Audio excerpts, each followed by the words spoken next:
The morning mist clung to the tobacco fields of Hargrave Plantation like a shroud, its tendrils weaving between the broad leaves that would soon fill the colonel's coffers. The year 1832 had been particularly prosperous for Jonathan Hargrave, whose reputation as both a shrewd businessman and merciless master had spread throughout Henrico County, Virginia.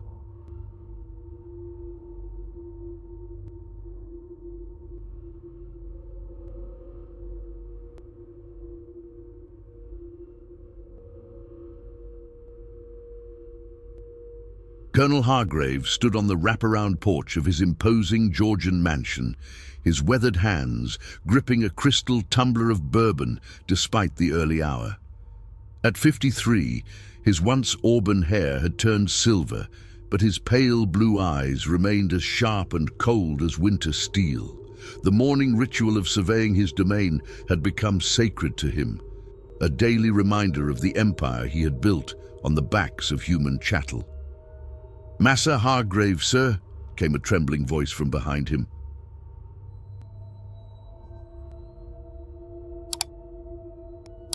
Hargrave turned to see Samuel, his elderly house slave, standing in the doorway with his head bowed low. The old man's hands shook as he clutched a worn piece of paper. "What is it, Samuel? Speak up, you old fool." It's the inventory from the tobacco warehouse, sir. Overseer Mills sent this up from the fields." Samuel's voice barely rose above a whisper. Hargrave snatched the paper from the slave's trembling fingers, his eyes scanning the neat columns of numbers.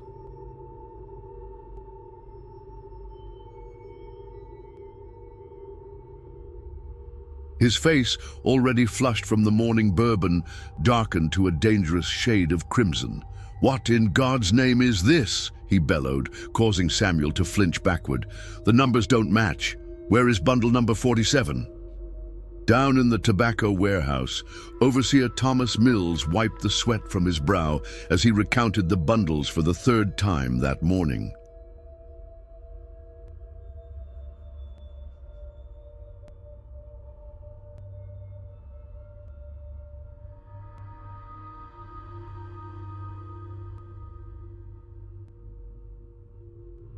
A thin, nervous man with prematurely grey hair, Mills had served the Hargrave family for nearly a decade, and he knew the colonel's temperament well enough to fear what was coming.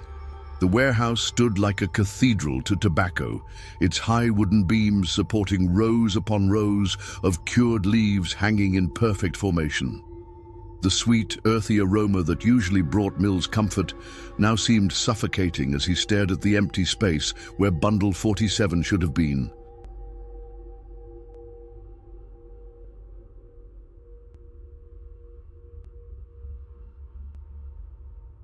"Jesus Christ," he muttered under his breath, running his hands through his thinning hair.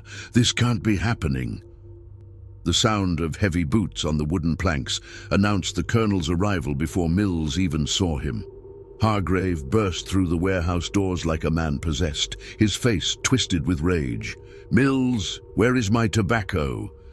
"Colonel, sir, I've been over the inventory 3 times. Bundle 47 it's missing, sir."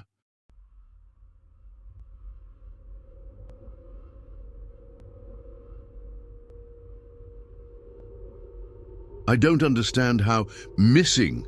Hargrave's voice dropped to a dangerous whisper. "Tobacco doesn't just disappear, Mills. Someone took it. Someone stole from me." The colonel began pacing between the hanging bundles, his boots echoing ominously in the vast space. Mills had seen this behavior before, the calm before the storm that would inevitably follow.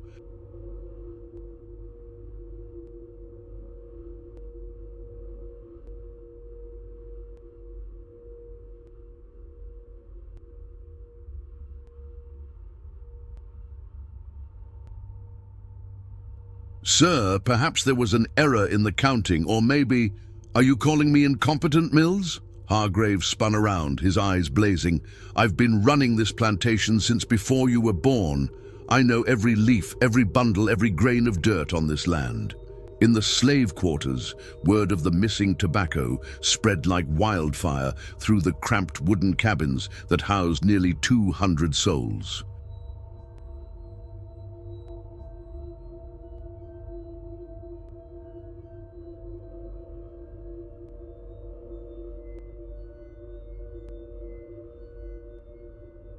The news carried with it a familiar dread. They all knew what happened when the colonel's property went missing. Ezra, a field hand in his 30s, with scars crisscrossing his back from previous punishments, sat on his straw mattress, trying to calm his racing heart. His wife, Ruth, clutched their infant daughter closer to her chest, her dark eyes wide with fear. "They're gonna blame us," she whispered. "You know they will." "Hush now," Ezra said, though his own voice betrayed his terror.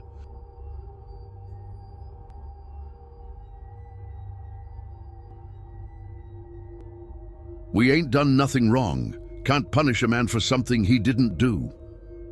But even as he spoke the words, Ezra knew they rang hollow. In their world, innocence was a luxury they couldn't afford. Nearby, in another cabin, young Marcus, barely 16 but already bearing the calloused hands of a lifetime laborer, listened to the whispered conversations of the adults around him.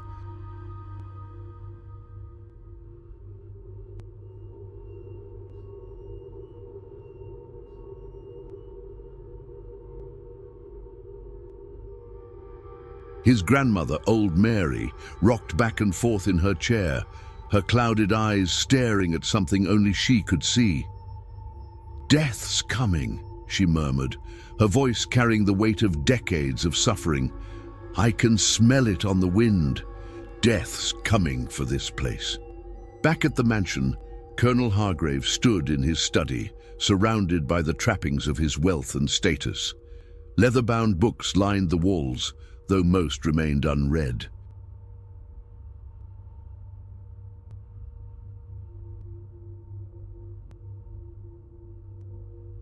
A portrait of his late father, the original builder of the plantation, gazed down from above the fireplace with the same cold eyes that Jonathan had inherited.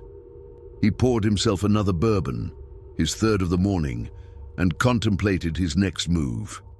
The missing tobacco represented more than just a financial loss. It was a challenge to his authority, a crack in the foundation of fear upon which his empire was built.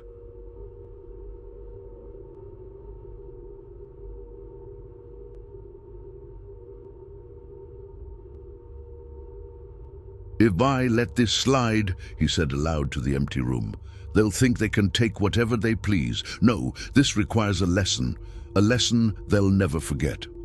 As the sun climbed higher in the Virginia sky, casting long shadows across the tobacco fields, the stage was set for a tragedy that would stain the red clay soil with innocent blood.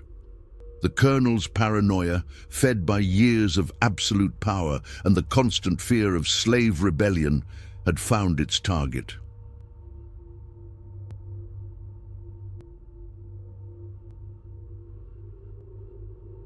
In the distance, a murder of crows took flight from the tobacco fields, their harsh cries echoing across the plantation like a harbinger of the horror to come.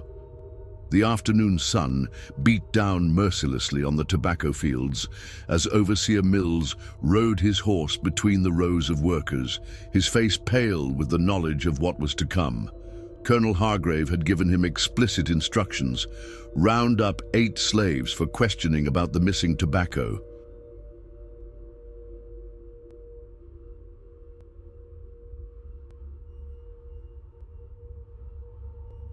The selection criteria were as arbitrary as they were terrifying.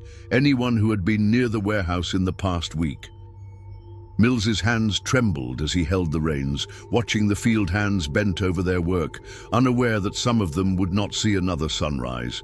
He had tried to reason with the colonel, suggesting they search the quarters first or question the slaves individually, but Hargrave's mind was made up.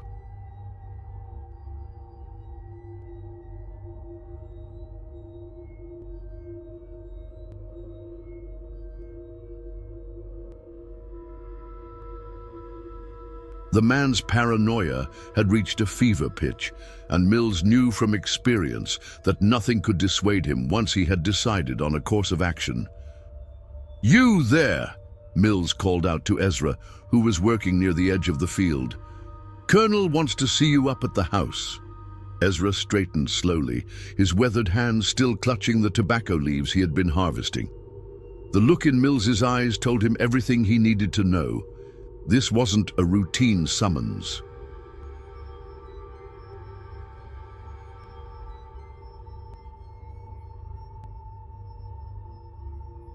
"What for, sir?"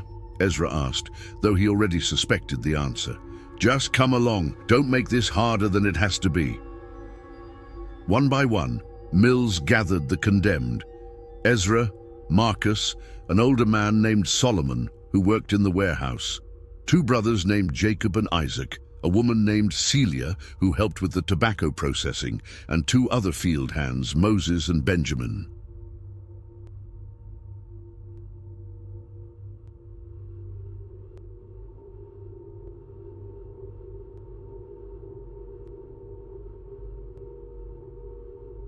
Eight souls, chosen not for any evidence of wrongdoing, but simply because they had been in the wrong place at the wrong time. As the group was marched toward the main house, other slaves stopped their work to watch. The silence was deafening. No one dared speak, but the terror in their eyes spoke volumes. Ruth stood at the edge of her cabin, clutching her baby, watching her husband disappear into what she feared would be his final walk.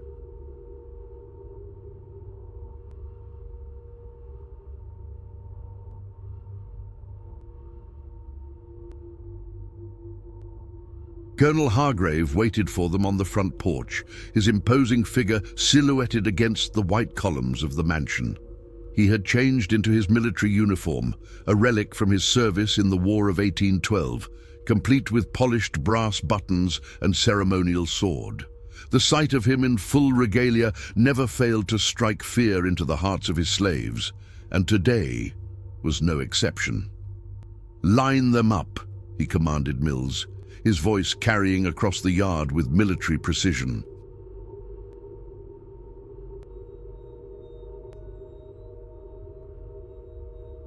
The 8 slaves stood in a row before the porch, their heads bowed, hands clasped behind their backs.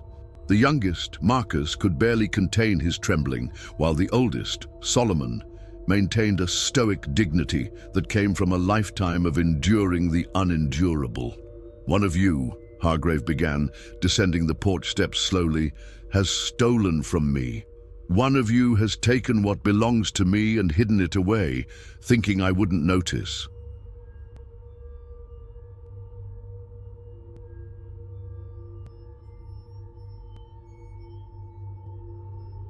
He paused in front of Ezra, studying the man's face with cold calculation.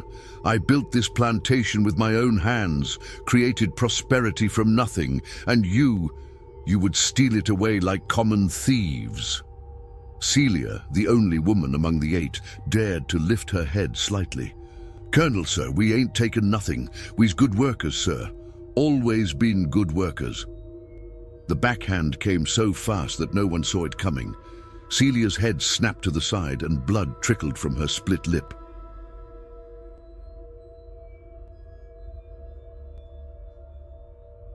She didn't cry out. She had learned long ago that showing pain only made things worse. "Did I give you permission to speak?" Hargrave's voice was deadly quiet. "Did I ask for your opinion, girl?" "No, sir," Celia whispered, her eyes fixed firmly on the ground. Hargrave resumed his pacing, his boots clicking against the wooden porch steps. "I am a reasonable man. I believe in justice.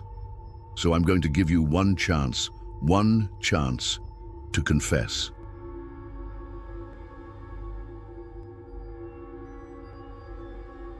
"Tell me who took my tobacco, and perhaps I'll show mercy." The silence stretched on, broken only by the distant sound of other slaves continuing their work in the fields, afraid to stop lest they draw attention to themselves. A mockingbird called from somewhere in the oak trees that shaded the mansion, its cheerful song a grotesque counterpoint to the scene unfolding below. "Nothing to say?" Hargrave's voice rose slightly. "Very well.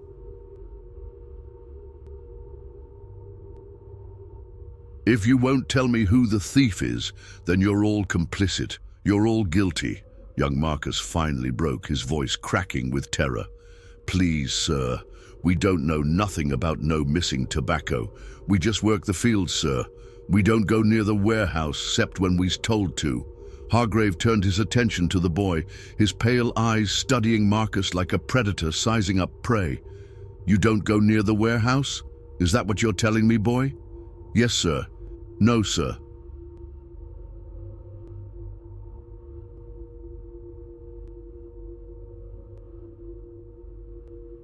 "I mean," Marcus's words tumbled over each other in his panic. "Which is it? Yes or no?" I sometimes help carry bundles, sir, when Overseer Mills tells me to.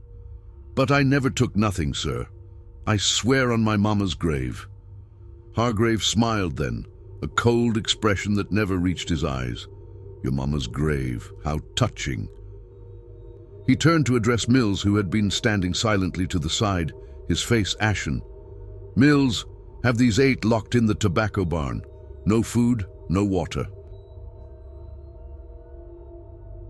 We'll see how long their loyalty to the thief lasts when their bellies start growling." "Sir," Mills ventured carefully, "perhaps we should search the quarters first, or—" "Are you questioning my judgment, Mills?" "No, sir. Of course not, sir." As the 8 condemned slaves were herded toward the tobacco barn, the rest of the plantation's population watched from a distance. Some wept silently, others prayed, but all understood that they were witnessing the beginning of something terrible.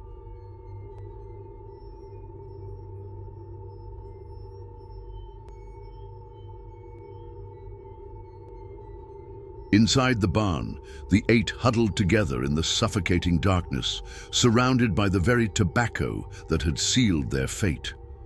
The sweet, cloying smell that had once represented their livelihood now seemed like the scent of death itself.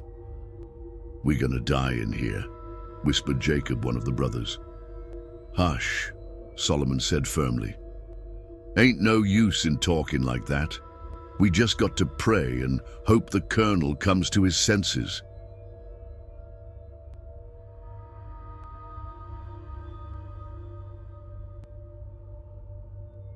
But even as the old man spoke the words, he knew they were false comfort. He had seen Colonel Hargrave's rages before, had witnessed the man's capacity for cruelty.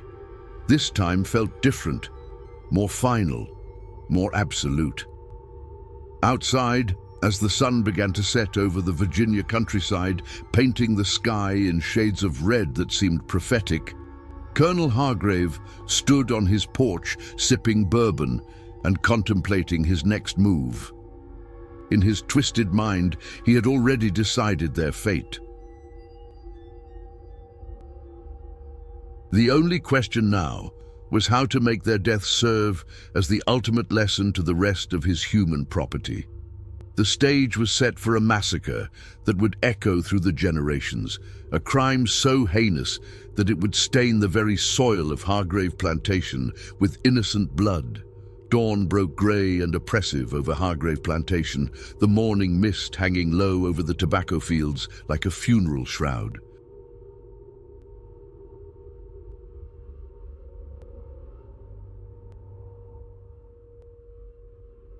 Colonel Hargrave had not slept. Instead, he had spent the night in his study, drinking bourbon and polishing his ceremonial sword while contemplating what he saw as the ultimate solution to his problem. In the tobacco barn, the 8 condemned souls had endured a night of terror and despair. The darkness had been filled with whispered prayers, muffled sobs, and the occasional comforting word from Solomon, who had taken it upon himself to be their spiritual anchor in these final hours.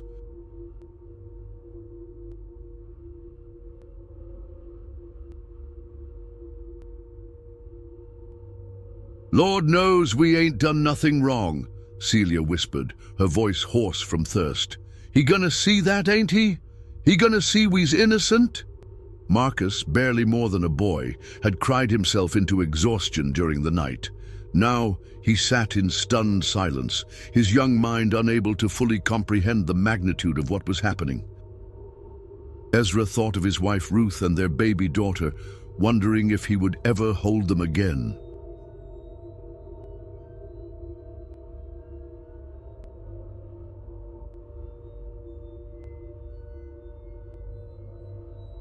"Listen to me, all of you," Solomon said, his aged voice carrying the weight of hard-earned wisdom. "Whatever happens today, we face it with dignity. We don't give that man the satisfaction of seeing us beg. We are children of God, and we go to our Maker with our heads held high." Outside, Overseer Mills paced nervously near the barn, his conscience warring with his fear of the colonel.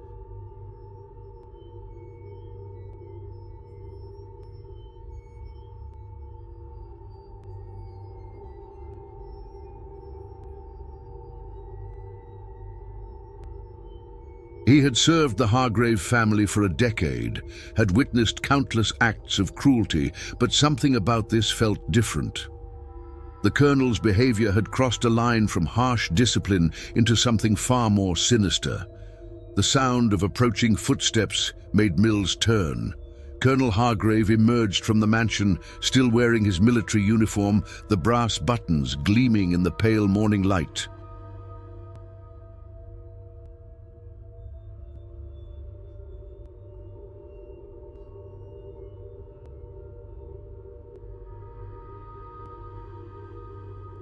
His ceremonial sword hung at his side, and his pale blue eyes held a cold determination that chilled Mills to the bone. "Open the barn," Hargrave commanded. Mills hesitated for a moment, his hand trembling as he reached for the heavy wooden bar that secured the door. "Sir, perhaps we should reconsider. Maybe search the quarters one more time, or open it." The door swung open with a groan of protest, and the 8 slaves squinted against the sudden influx of light.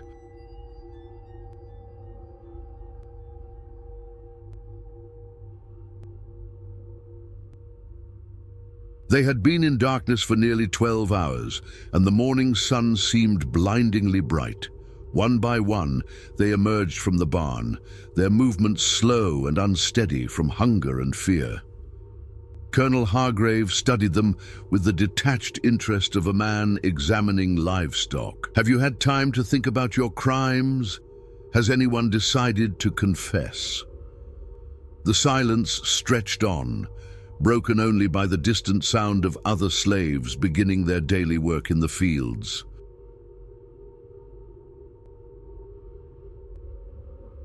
They moved with unusual quiet, all of them aware that something momentous was happening near the tobacco barn. "I see," Hargrave said finally. "Your loyalty to the thief remains absolute. Very well. Since you refuse to give me justice, I'll take it myself." He turned to Mills, his voice carrying the crisp authority of his military background. "Bring me the block from the woodshed, and the axe." Mills felt his blood turn to ice. "Sir, you can't mean—" "I mean exactly what I said." "These slaves have stolen from me, and the penalty for theft is death. I am within my rights as their master to dispense justice as I see fit." "But sir, there's no proof." "The proof is in their silence." Hargrave's voice rose to a roar. "If they were innocent, one of them would have given me the real thief by now. Their refusal to cooperate makes them all complicit." Young Marcus finally broke, falling to his knees in the dirt.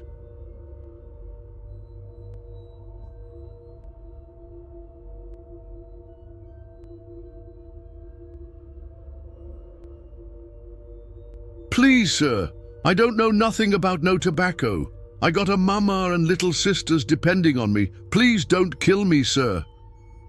Hargrave looked down at the boy with something approaching satisfaction. "Now we're getting somewhere. Tell me who took my tobacco, boy, and I might spare your life." "I don't know, sir. I swear on everything holy, I don't know." The colonel's expression hardened again. "Then you're of no use to me."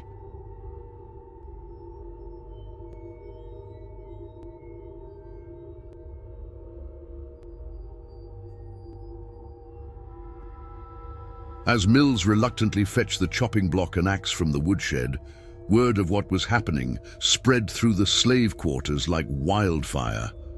Ruth collapsed outside her cabin, held up only by the strong arms of her neighbors. Other slaves wept openly, while some fell to their knees in prayer. Old Mary, the plantation's eldest slave, stood in her doorway watching the proceedings with eyes that had seen too much suffering in her 90 years of life.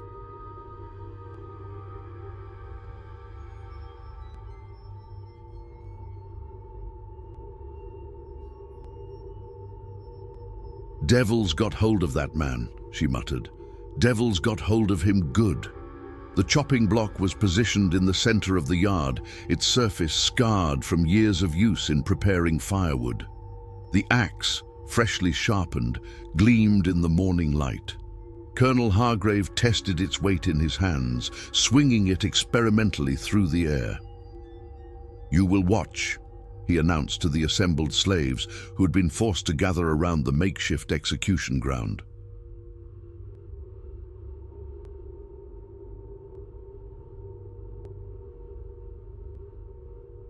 "You will all watch and remember what happens to those who steal from Jonathan Hargrave." Solomon was the first to be dragged forward. The old man's dignity never wavered, even as he was forced to his knees before the block. He looked up at the colonel with eyes that held no fear, only a profound sadness for the depths of human cruelty he was witnessing. "Any last words, old man?" Solomon's voice was steady and clear. "I forgive you, Colonel."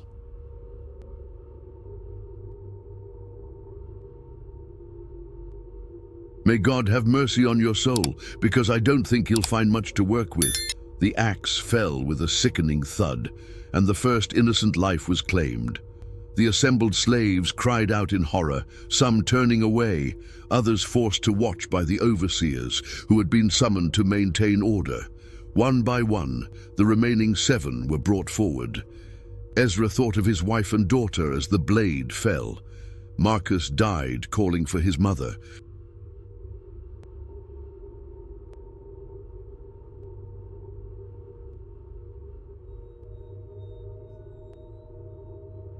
Celia faced her death with the same quiet strength she had shown in life. The brothers Jacob and Isaac died holding hands, their bond unbroken even in death. By the time the sun reached its zenith, 8 innocent lives had been snuffed out in the name of one man's paranoid rage. The chopping block was stained crimson, and the very air seemed thick with the weight of injustice.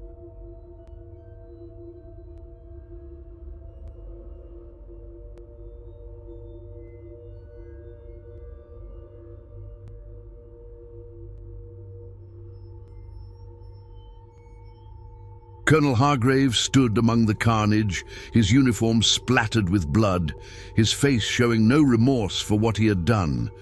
To him, this was simply the cost of maintaining order, of ensuring that his authority remained absolute. But as he looked out over his plantation, he began to notice something that chilled him more than he cared to admit. The other slaves were no longer looking at him with the familiar mixture of fear and resignation.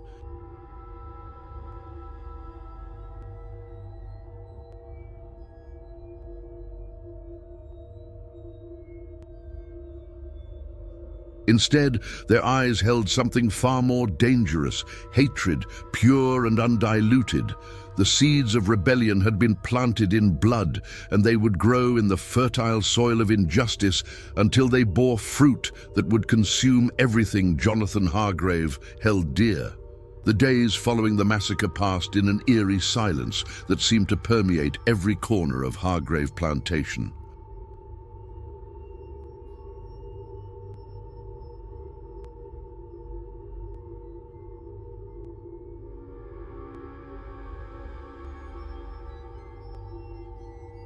The tobacco fields, once filled with the sounds of working voices and occasional laughter, now echoed only with the mechanical movements of slaves who worked like automatons, their spirits crushed under the weight of what they had witnessed. Colonel Hargrave had ordered the bodies of the 8 executed slaves to be buried in unmarked graves at the edge of the plantation, far from the family cemetery where his ancestors rested beneath elaborate marble headstones.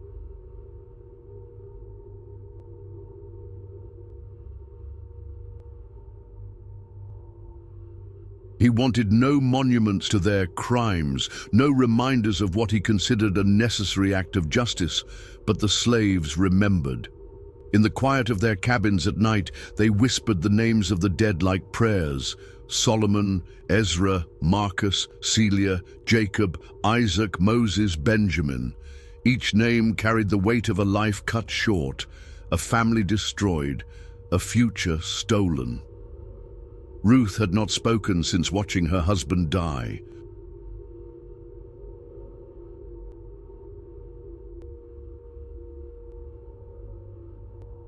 She sat in her cabin day after day, clutching her infant daughter, staring at nothing with eyes that seemed to have aged decades in a matter of hours. The other women took turns bringing her food, caring for her baby when she seemed unable to do so herself, but nothing could reach through the wall of grief that surrounded her. "She ain't coming back to us," whispered Sarah, one of the older women who had taken on the role of caring for Ruth.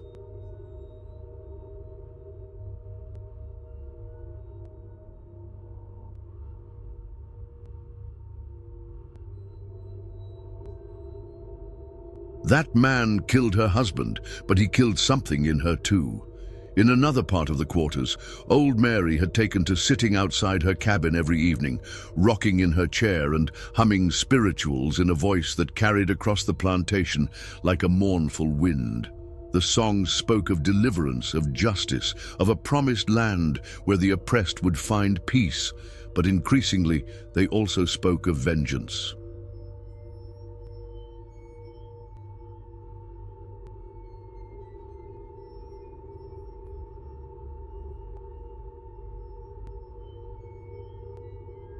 The change in the plantation's atmosphere was not lost on Overseer Mills, who found himself jumping at shadows and sleeping poorly.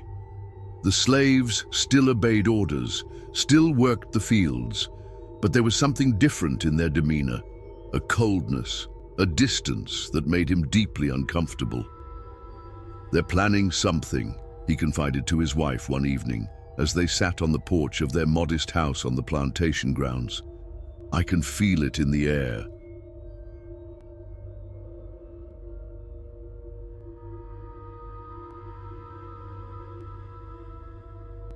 "The way they look at us, the way they stop talking when we approach. Maybe you should speak to the colonel," his wife suggested, though her voice lacked conviction. Everyone on the plantation knew that Jonathan Hargrave had crossed a line from which there was no return. Speak to him about what? Tell him his slaves are angry that he murdered 8 innocent people? He'd probably have me whipped for insubordination.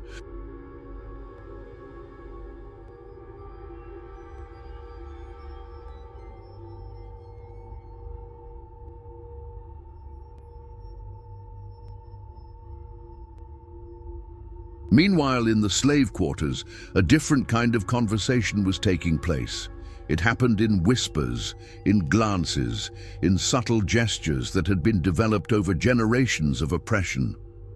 The language of resistance was being spoken, and its message was clear: enough was enough. The leader of this growing movement was a man named Gabriel, a field hand in his 40s who had been at Hargrave Plantation for over 20 years.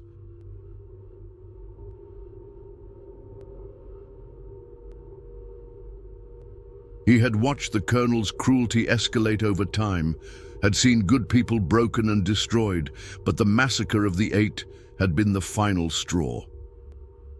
"We can't let this stand," Gabriel said to a small group gathered in the darkness behind the tobacco barn. "If we do nothing, he'll kill more of us. Maybe not tomorrow, maybe not next week, but he'll find another excuse, another reason to spill innocent blood."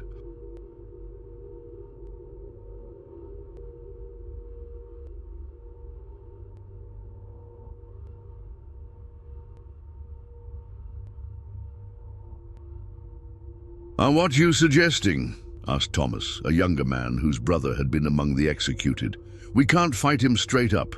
He's got guns, overseers, the law on his side." Gabriel's eyes glinted in the moonlight. "There's more than one way to fight a war. The Colonel thinks he's broken us, thinks we'll just accept what he's done and go back to being his property. But he's wrong. Dead wrong."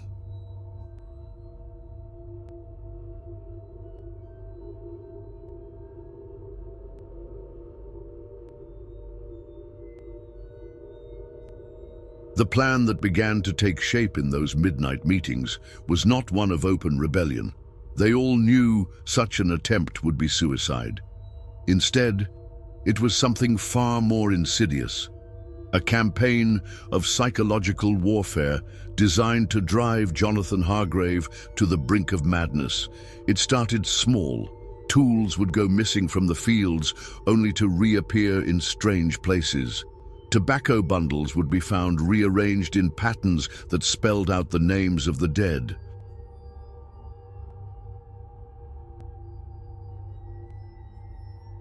The Colonel's prized hunting dogs would be found dead in the morning, their throats cut, their bodies arranged in a circle around the chopping block where the executions had taken place.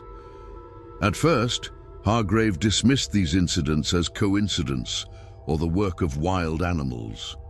But as they continued and escalated, a creeping paranoia began to take hold of his mind. He started sleeping with a loaded pistol under his pillow, jumping at every sound in the night.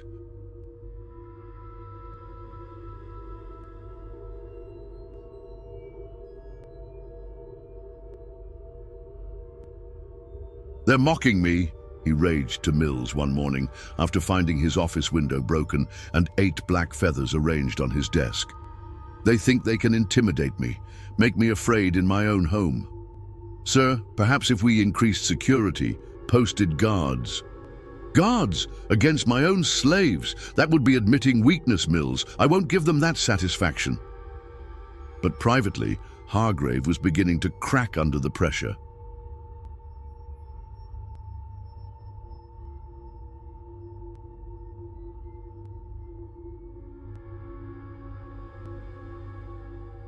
He had always prided himself on his control, his ability to maintain order through fear and intimidation.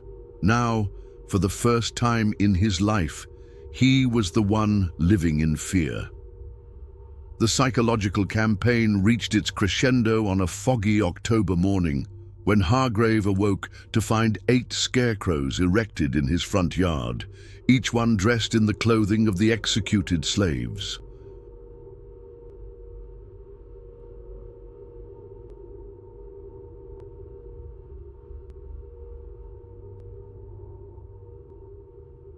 The figures stood in a perfect line facing the mansion, their burlap faces painted with expressions of accusation and sorrow. Hargrave burst from the house in his nightclothes, screaming orders for the scarecrows to be torn down and burned. But the damage was done. Every slave on the plantation had seen them, and the message was clear. The dead had not been forgotten, and their spirits would not rest until justice was served.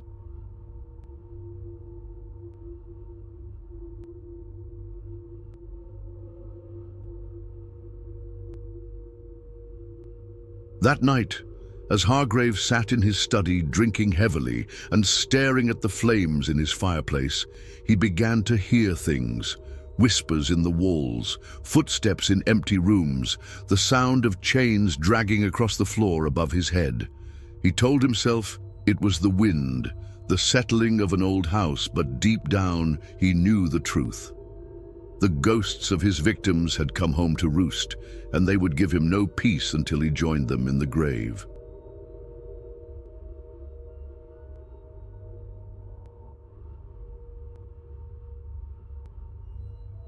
Outside, in the slave quarters, Gabriel and his conspirators watched the lights burning late in the mansion windows and smiled grimly.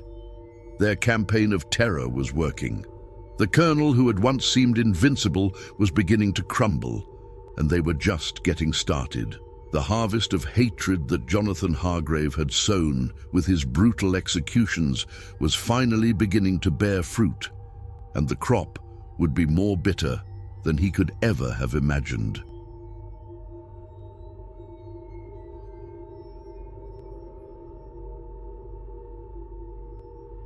Winter descended upon the plantation like a shroud, bringing with it an unnatural cold that seemed to seep into the very bones of the earth. The tobacco fields lay dormant under a blanket of frost, and the bare branches of the oak trees creaked ominously in the wind that howled across the Virginia countryside. Colonel Jonathan Hargrave had become a shadow of his former self.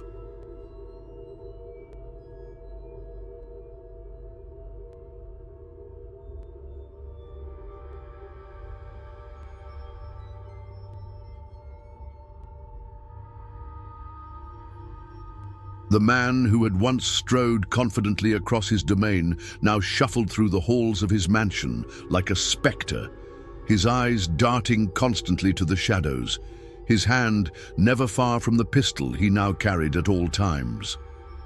The psychological warfare waged by Gabriel and his fellow conspirators had taken its toll.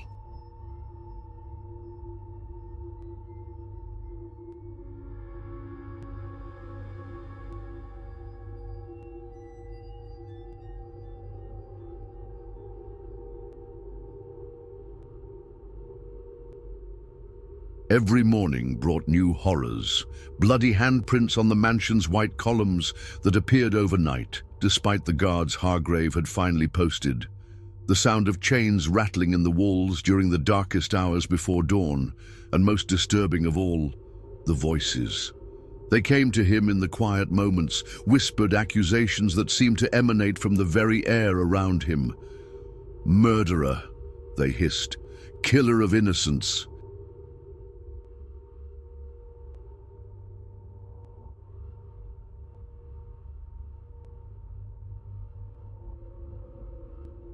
Sometimes he could swear he heard Solomon's voice, calm and forgiving even in death.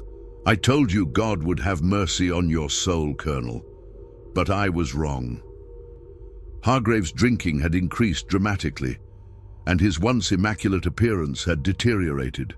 His silver hair hung lank and unwashed, his uniform was stained and wrinkled, and his pale blue eyes had taken on a wild, haunted quality that frightened even his most loyal servants.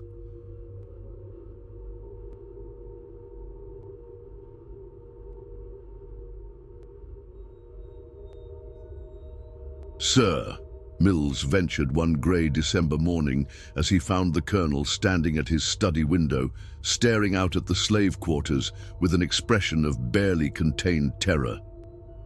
"Perhaps you should consider taking a trip. Visit your sister in Richmond. Get away from the plantation for a while." Hargrave spun around, his hand instinctively moving to his pistol. "Leave? You think I should run away like a coward? Let them think they've won? It's not about winning or losing, sir.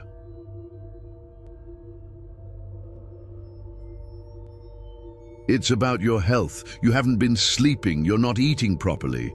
I can't sleep because they won't let me." Hargrave's voice rose to a shriek.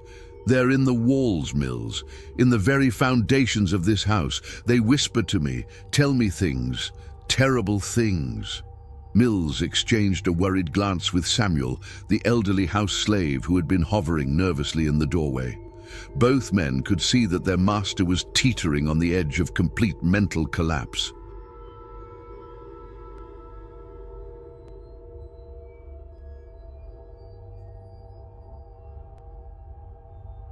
In the slave quarters, the campaign of psychological terror continued with methodical precision. Gabriel had recruited a network of allies throughout the plantation, each playing their part in the elaborate scheme to drive Hargrave insane. They moved like ghosts themselves, slipping through the darkness to leave their calling cards of vengeance. Ruth, who had remained catatonic since her husband's execution, had become an unwitting symbol of their cause.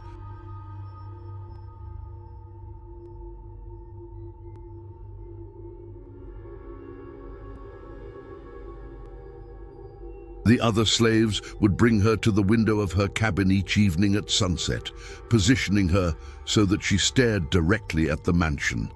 Her hollow, accusing gaze had become a fixture that Hargrave could not escape, a constant reminder of the lives he had destroyed. "She's like a living ghost," whispered one of the younger slaves, just standing there, watching him, waiting for justice.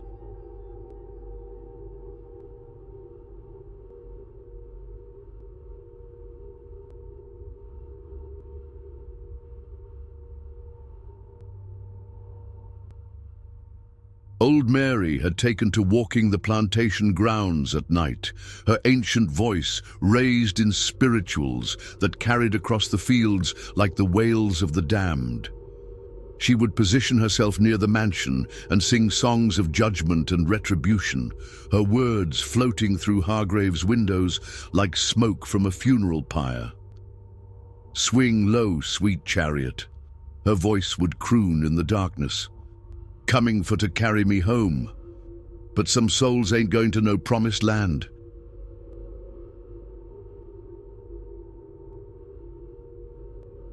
Some souls got debts to pay first. The colonel's paranoia reached new heights when he began to see the faces of his victims in every shadow, every reflection. The portrait of his father in the study seemed to watch him with disapproving eyes, and he swore he could see Solomon's weathered features superimposed over the painted canvas. "You're not real," he would mutter to the empty rooms, his voice slurred with bourbon. "You're dead. I killed you. You can't hurt me anymore."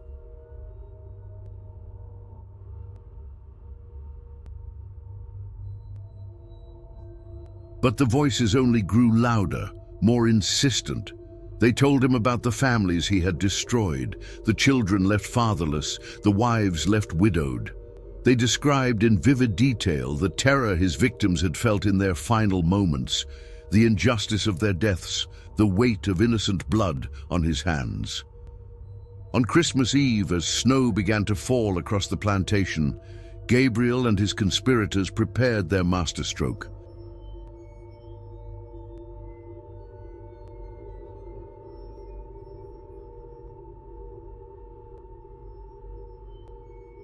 They had been planning it for weeks, waiting for the perfect moment to deliver the final blow to Hargrave's crumbling sanity.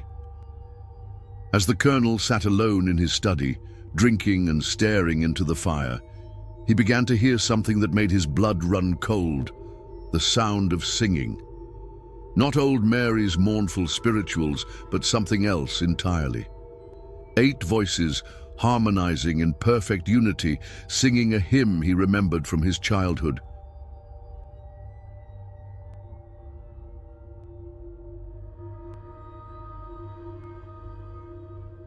Amazing grace, how sweet the sound that saved a wretch like me. The voices seemed to come from everywhere and nowhere, filling the mansion with their ethereal melody. Hargrave stumbled to his feet, his pistol in his hand, spinning around wildly as he tried to locate the source of the singing. "I once was lost, but now am found, was blind, but now I see." "Stop it!" he screamed, firing his pistol into the air.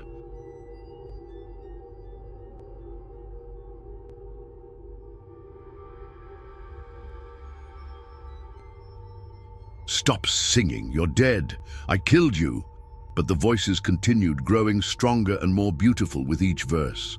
They sang of redemption and forgiveness, of justice and peace, of a love that transcended even death itself. And as they sang, Hargrave began to see them, 8 figures standing in his study, translucent and glowing with an inner light. Solomon stood at their center, his kind eyes filled with the same compassion he had shown in life.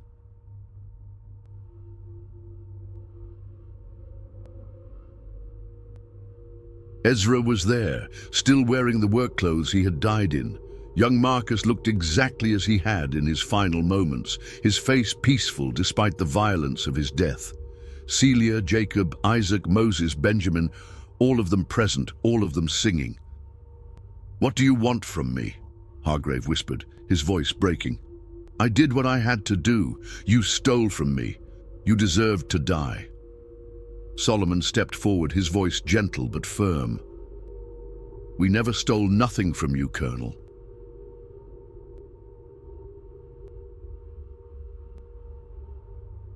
The only thing stolen here was our lives, our futures, our chance to see our children grow up free. You're lying. The tobacco was missing. Someone took it. Check your warehouse again, Ezra said, his voice carrying the weight of absolute truth. Look behind the bundles in the northeast corner. You'll find what you're looking for.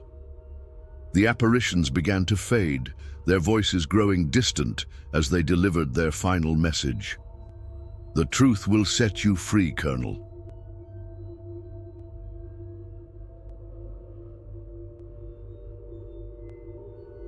But first, it's going to destroy you. As the last echoes of their hymn died away, Hargrave found himself alone in his study, trembling and covered in cold sweat. But their words had planted a seed of doubt in his mind, a terrible suspicion that would drive him to discover the truth he had been too blinded by rage to see. The haunting of Jonathan Hargrave had reached its climax, and the revelation that awaited him would prove more devastating than any ghost or spirit could ever be. The blizzard that struck Hargrave Plantation on New Year's Eve seemed to mirror the storm raging in Jonathan Hargrave's tortured mind. Snow piled against the mansion's windows like accusing fingers, and the wind howled through the bare trees with a sound that reminded him of the voices that had been haunting his dreams.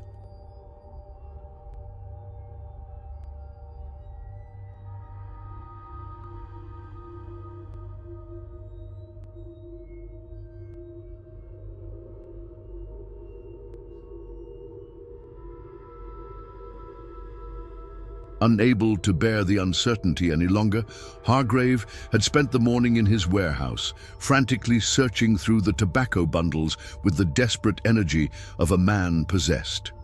His hands shook as he moved bundle after bundle, following the ghostly instructions that Ezra's spirit had given him. Look behind the bundles in the northeast corner. Overseer Mills watched his employer's frantic search with growing alarm.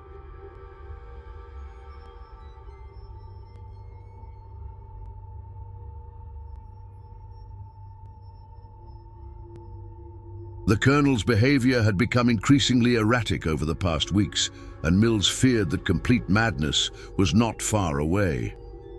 Sir, perhaps you should rest. You've been at this for hours. Shut up, Mills, Hargrave snarled, his voice hoarse from exhaustion. It has to be here. They told me it would be here. Who told you, sir? Hargrave paused in his search, realizing how his words must sound. Never mind. Just help me move these bundles.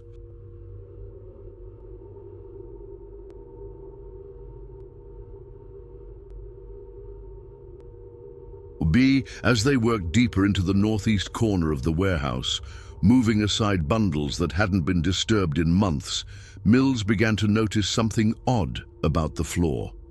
The wooden planks in this section seemed newer than the rest, and there were gaps between them that suggested recent disturbance. Colonel, Mills said carefully, these floorboards, they look like they've been replaced recently. Hargrave stopped his frantic searching and stared at the floor.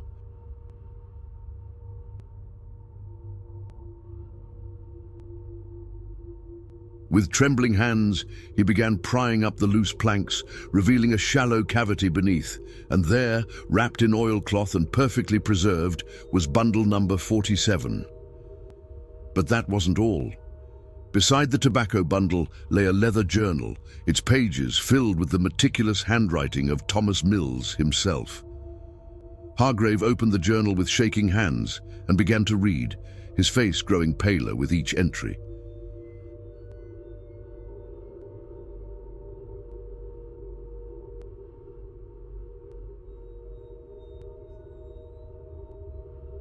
The journal detailed a systematic scheme of theft that had been going on for over a year.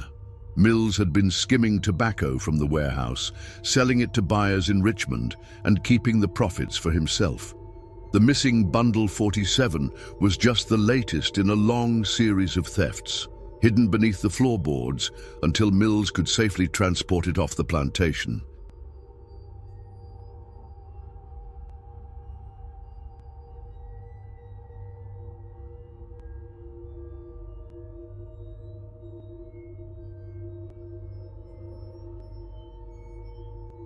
"You," Hargrave whispered, turning to face his overseer with eyes that blazed with a fury beyond anything Mills had ever seen. "It was you, all along. It was you." Mills backed away, his face white with terror. "Sir, I can explain." "Explain?" Hargrave's voice rose to a roar that echoed through the warehouse.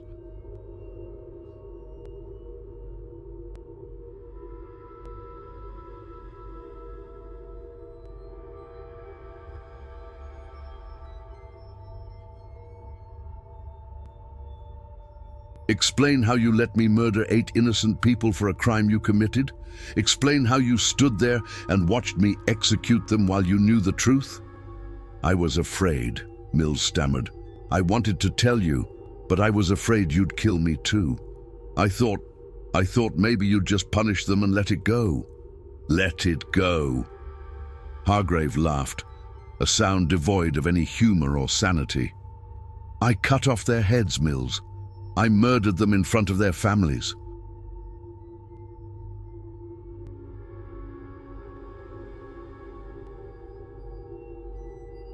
"I destroyed lives, shattered souls, all because of your greed and cowardice."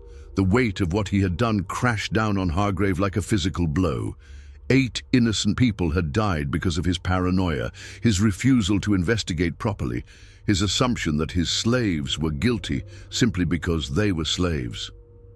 The faces of his victims flashed before his eyes. Solomon's dignity, Marcus's youth, Ezra's love for his family, Celia's quiet strength.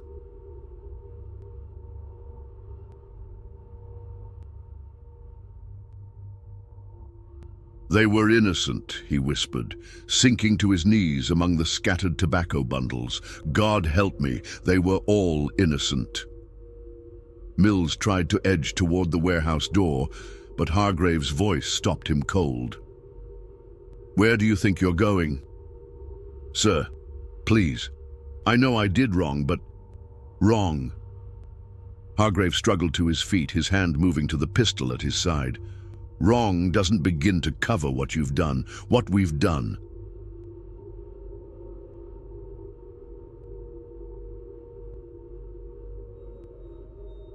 The shot echoed through the warehouse like thunder, and Thomas Mills crumpled to the floor, a look of surprise frozen on his face. But even this act of vengeance brought Hargrave no peace. If anything, it only made the weight of his guilt heavier. As news of Mills's death spread through the plantation, the slaves gathered in their quarters to discuss what this revelation meant.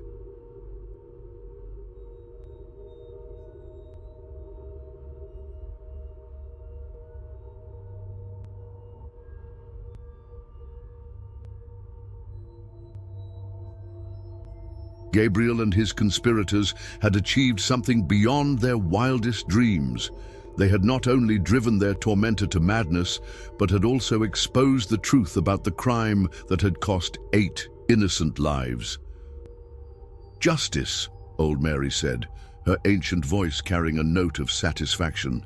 "Not the justice we wanted, but justice all the same." Ruth, who had remained silent and motionless for months, suddenly spoke for the first time since her husband's death.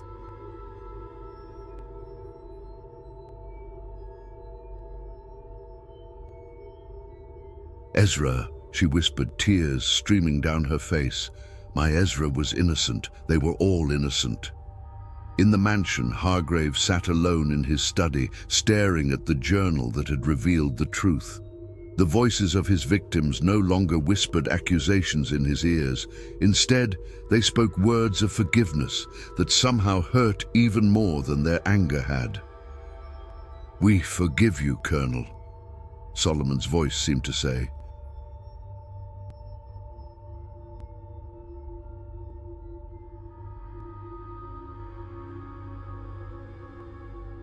But can you forgive yourself? The answer to that question came 3 days later, when the household staff found Jonathan Hargrave's body in his study. He had used his service pistol to end his own life, leaving behind a detailed confession that told the whole truth about the massacre and Mills's theft. The confession was read aloud to the assembled slaves by the county sheriff who came to investigate Hargrave's death.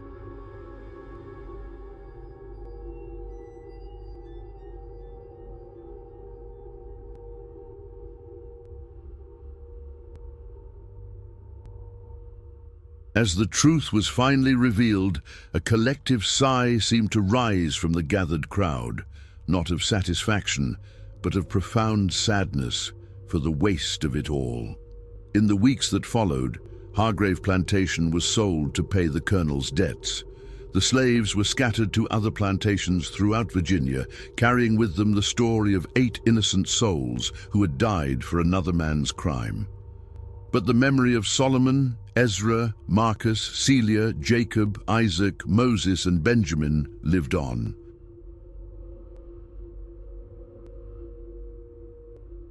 Their names were whispered in slave quarters across the South, their story told and retold as a reminder of the terrible cost of injustice and the power of truth to eventually prevail.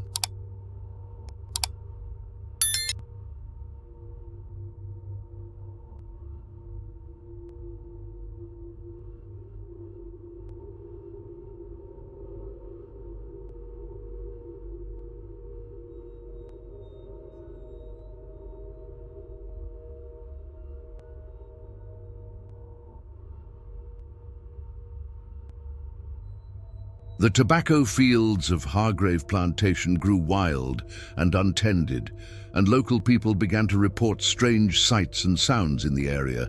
Voices singing spirituals in the wind, figures walking among the abandoned buildings, and a sense of peace that seemed to emanate from the very soil where so much blood had been spilled. Some said it was the spirits of the 8 innocents, finally at rest now that the truth had been revealed.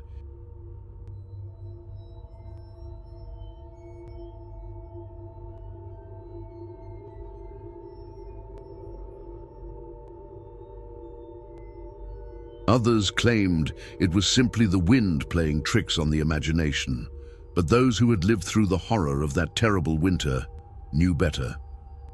Justice had finally come to Hargrave Plantation, carried on the wings of truth and the unbreakable spirit of those who refused to let injustice have the final word.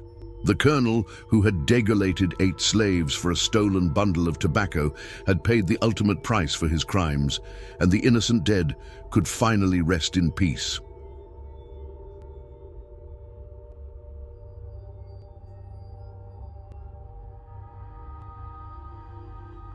The red clay soil of Virginia had been stained with innocent blood, but it had also been watered with tears of redemption, and in the end, that made all the difference.